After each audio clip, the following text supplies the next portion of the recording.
A Warm Heart by Uniq. Chapter 1. The Adversity. Camellia sat in numb silence as she listened to her father's lawyer, Mr. Nathaniel, speak in front of her. Her father had left everything he had to her, only to owe millions to others. She was in mourning clothes, but there were no tears on her face, only a silent, cold numbness, as she stared emptily at the wooden prized coffee table that she once remembered climbing as a young child when her mother was still living, and there was warmth. It seemed only a moment ago when Mr. Nathaniel phoned her that her father had passed away from a heart attack. She was shocked, because her father was only 50 years old. She had not known about his ill health or financial problems. But then, she knew her father. He had never involved her with anything he had in his mind. He never did with her mother as well. Until it was too late.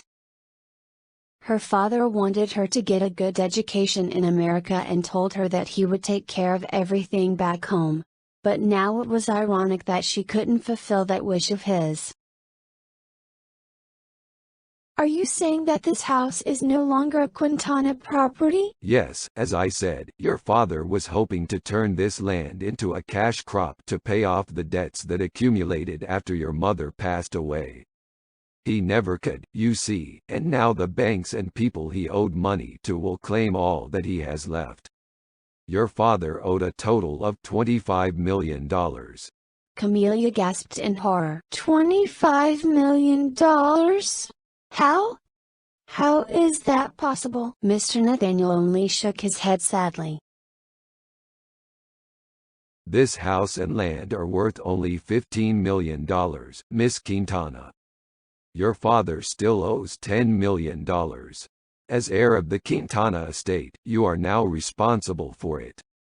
Horror showed on her face. I don't have any money.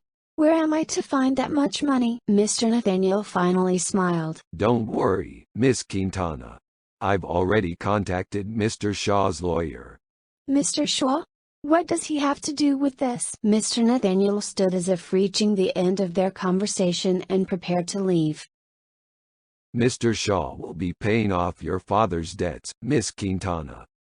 She stood up in mute disbelief and followed the lawyer toward the door. I don't understand, Mr. Nathaniel. Mr. Shaw and my father have no relationship and he hates my father.